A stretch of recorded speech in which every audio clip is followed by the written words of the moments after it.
Okay, Joey, it's time to get started.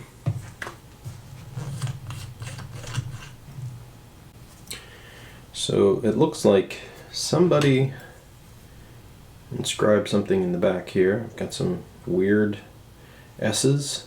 It says 422, which I assume is earlier this year. It says it was timed. I'm not sure what that means, but certainly a little bit of inscribing.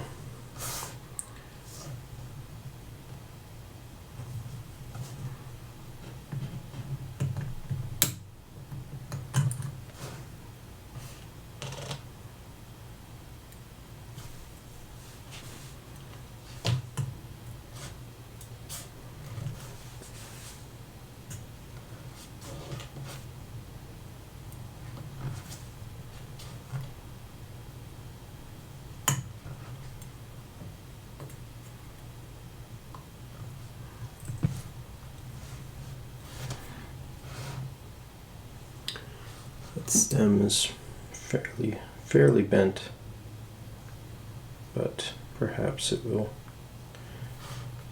be all right.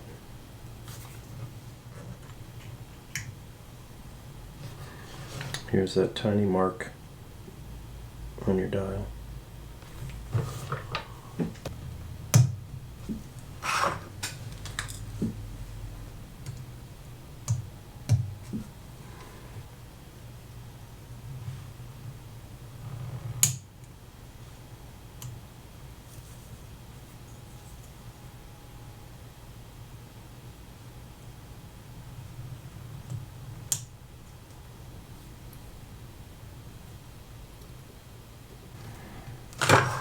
Okay, 6'8" and 6'9". That's perfect.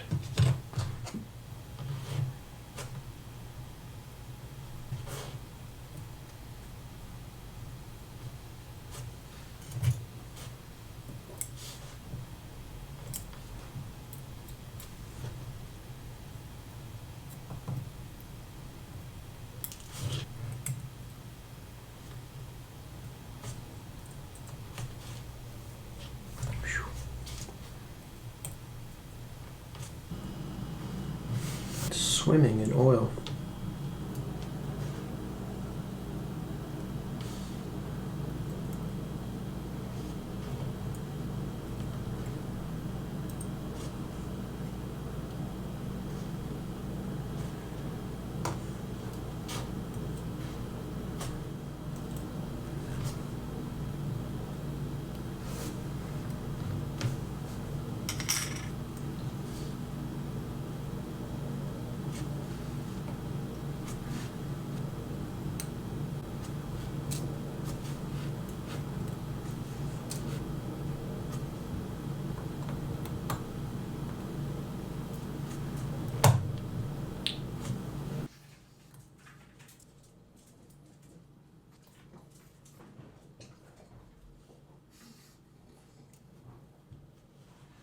Okay, well that is the movement disassembled. We're going to go ahead and get started with the cleaning, and we'll be back. Okay, Joey, we are out of the cleaner.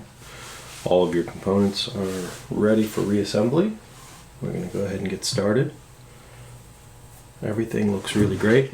We had a lot of grease and oil that somebody, I guess, imagined that was what the service should look like, just drowning it in oil, which might have been part of the issue with why you were seeing such low performance.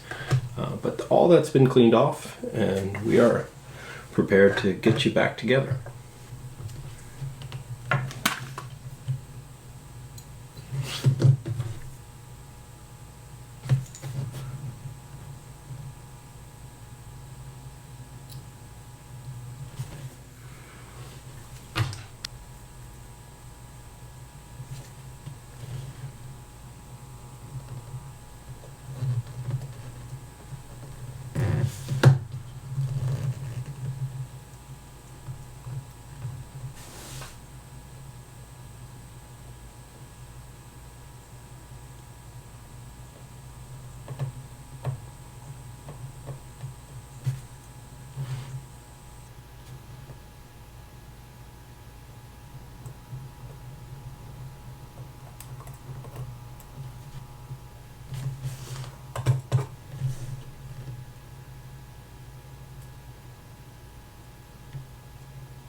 Okay, let's give a check and see how we've done.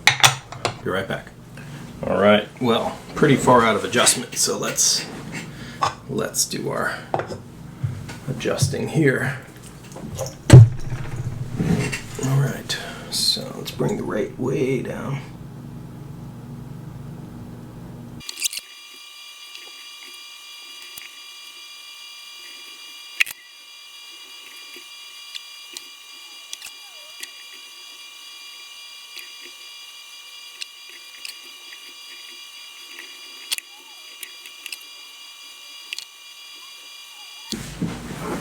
Okay, at this point I think the signal is nice and clean. I'm going to give this a little time to work its way into its best performance. I'm going to do a few little minor tweaks here and there, and we're gonna come back and have a look. Okay, we'll be right back.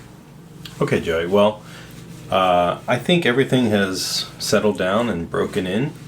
It's just a matter of getting the lubrication spread properly throughout the pivots and the jewels.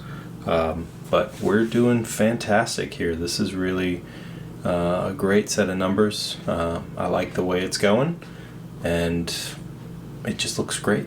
So we're going to move on to the calendar and get the dial back on and get you back in the watch. All right?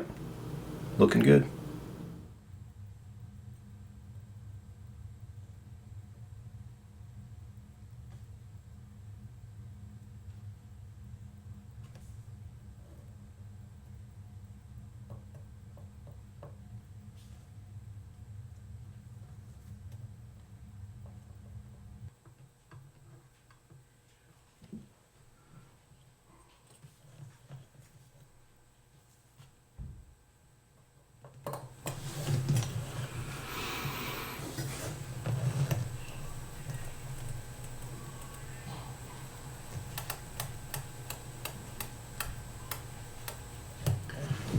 Okay, we're right here at the end, last few pieces.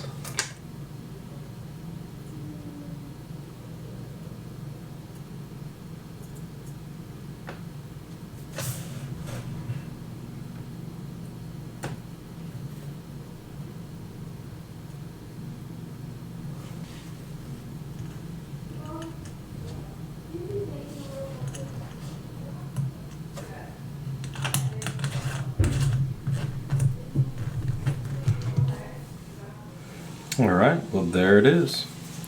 There is your beautiful 1976 6138 0011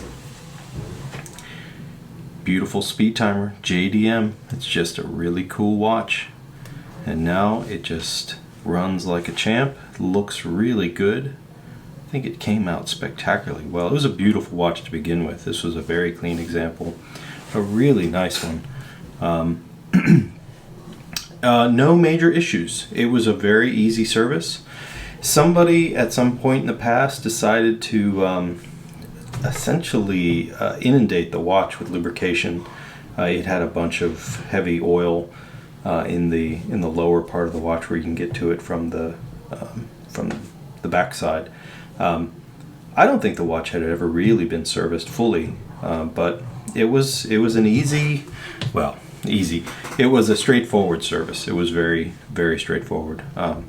You had a good crystal, I think, that had been replaced at some point, and it still is quite nice. I just cleaned it and reinstalled it. I went ahead and took care of your minute hand. It had some marks, and that's now been touched up just a little bit, just enough to make sure that it looks consistent. Without any real, that could be taken off in the future. The one thing I will note about the watch, and the reason you were losing some of that coloration on there, is that a lot of times, if the hand is somewhere above the position of the sweep hand, if you reset the sweep and it's down here really low, somewhere around 5 to 7 o'clock, and the minute hand is somewhere up here, closer to midnight, there is some flexure in that hand, and as it's reset in that hard reset condition, it's going to nick this minute hand as it goes past. And so what I always recommend to people is that you should run your chronograph. That's fine, no problem. But always ensure that you're doing your reset somewhere very close to midnight. And if you can avoid it being close to that minute hand, even better. So it's going to reset, it's going to work just fine, but you want to make sure that you are, preserving the life of the watch. And if you're applying a hard reset to this hand and this wheel that attaches to it right here, that's just a lot of torque, a lot of unnecessary torque. So I would recommend not doing that. Just to go through the function of the watch, we can take it through the day and date changeover, sort of standard time changeover. We can also do it using the quick. I also recommend that if you're going to do the quick date and day, make sure that it's somewhere around 6 o'clock in this lower half of the watch. If the hour hand is in the lower half of the watch, you run no risk of it being in the changeover state as you're doing the quick day and date change. So we can go through here, get us back to Sunday, Red Sunday on the 24th. All right, let's get back to Seiko time. Well, Joey, it's been really nice to work on this watch. It's a lovely example. Again, one of my favorite styles. I love the big round, yacht timers, as they're called. The Speed-Timer style of this JDM is just so really clean and nice. I really like it. It's a great watch. Coming back to you are just simply your seals. You have a few seals here that were on the watch. There's your case back seal and your cracked and broken crown seal and pusher seals that will come home. Otherwise, that's it. That's the watch. It's ready to come back, and I look forward to getting it back in your hands and on your wrist. All right, well, thanks again, and thanks for watching.